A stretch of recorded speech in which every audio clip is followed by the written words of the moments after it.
Today is Tuesday, July 14th, 2026, and this is Sliced. IFNF Insights Brief number 5 of 5. Overcoming Structural Barriers, How Federal Bridge Capital Works. This is the fifth and final installment of a 5-part Innovative Finance for National Forest Insights Brief Series produced by Gordian Strategies, the U.S. Endowment for Forestry and Communities, and the U.S. Forest Service. Each brief distills a core lesson from the IFNF program, drawing on 5 cohorts of grantee experience to surface what it actually takes to move conservation finance from idea to execution. The challenge: addressing the gaps that determine success. Many conservation finance projects offer clear ecological and economic value, but fail to mobilize private capital because they lack one or more elements of investment readiness.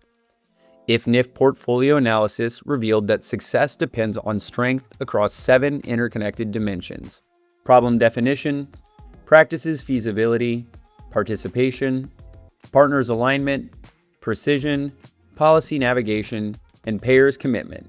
Weakness in any single element can derail an otherwise promising transaction.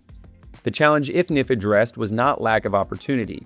It was the structural barriers embedded in these 7 elements reflected in the Traro Impact Archway: high transaction costs, data validation gaps, governance complexity, and unclear revenue pathways that prevent investment-worthy concepts from becoming investment-ready opportunities. The key insight is that IFNF functioned as a catalytic bridge capital by strategically underwriting the non-recoverable soft costs required to strengthen weak readiness elements and translate promising concepts into bankable transactions. This was not subsidy, it was solid market formation. Success drivers: how IFNF helped overcome structural barriers. Portfolio analysis revealed 3 primary ways catalytic bridge capital systematically strengthened weak readiness elements and enabled private capital participation. Number 1. Absorbing transaction costs that would otherwise strand projects.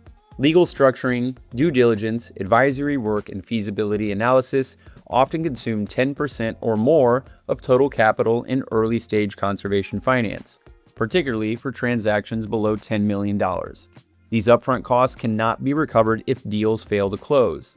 IFNF grants absorb these stranded costs, allowing teams such as Blue Forest Conservation and Maine Mountain Collaborative to advance fund structuring and legal design that would not otherwise have been financially viable.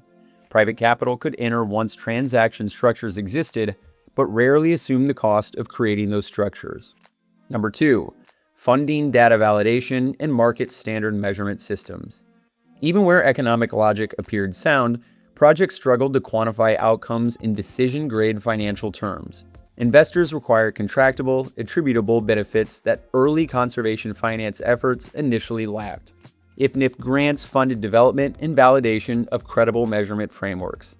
The Nature Conservancy's wildfire insurance product explicitly incorporated verified ecological treatment data into risk modeling, producing a $2.5 million policy for Tahoe Donner Association with materially lower premiums than comparable coverage without mitigation.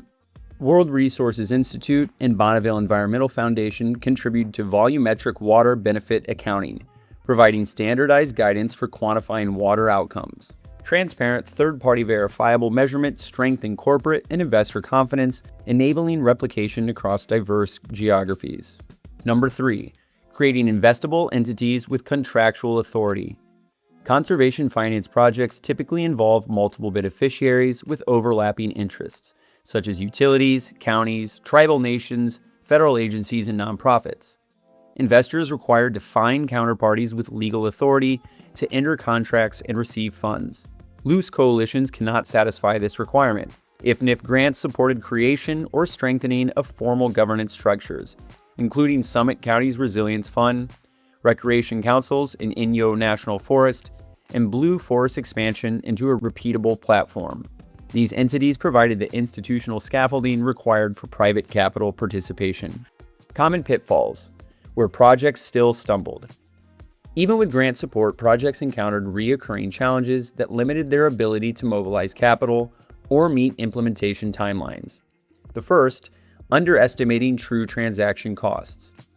Teams routinely budgeted between 5 and 7% for structuring, when actual costs approached 10% or more, creating mid-project funding gaps that delayed progress or required supplemental support. The second, weak payer definition despite strong measurement. Several projects developed credible data systems but lacked committed buyers. Precision without payers left transactions conceptual. Projects that named willing, able payers with documented purchasing behavior consistently outperformed those relying on assumed demand. And third, governance formation taking longer than anticipated. Creating new multi-party entities consumed more time, legal capacity, and political capital than applicants projected. Federal land management constraints, tribal consultation requirements, and local government coordination added layers of complexity that extended timelines by 6 months or more in some cases. Case in point, an illustrative example. A composite example based on higher performing IFNF grantees demonstrates how catalytic capital overcame structural barriers. The starting point. A watershed resilience project aimed to mobilize $5 million for upstream forest treatments that would generate measurable water quality and flow benefits for downstream utilities and counties. The economic logic was sound, but the project faced 3 structural barriers. The first, $750,000 in upfront costs for legal structuring, hydrological modeling, actuarial analysis, and multi-party council formation. The second, a lack of standardized methods to quantify and verify water benefits in terms utilities could price. And third, no single counterparty with authority to contract on behalf of diverse beneficiaries. So how the IFNF catalytic capital worked. The project secured an IFNF grant that helped absorb some of the $750,000 in non-recoverable transaction costs, funded development of a verified water benefit accounting framework aligned with emerging market standards, and supported creation of a watershed resilience fund with legal authority to receive and deploy capital. Without this catalytic support, no single participant would have borne the full upfront risk, and the transaction would have remained conceptual. The outcome. With transaction structure, credible data, and investable governance in place, the project attracted mission-aligned private investors and public co-funders. The model then replicated to adjacent watersheds using the standardized documents, measurement protocols, and institutional framework that IFNF funding had enabled. Practical takeaways for practitioners and partners. The following are 4 helpful takeaways derived from the IFNF program. Number 1. Target weak readiness elements explicitly. Use the structured assessment embedded in the TRARO framework to identify which of the 7 readiness elements — problem, practices, participation, partners, precision, policy, or payers — are weakest in your project, and seek catalytic capital specifically to strengthen those gaps before pursuing private investment. Number 2.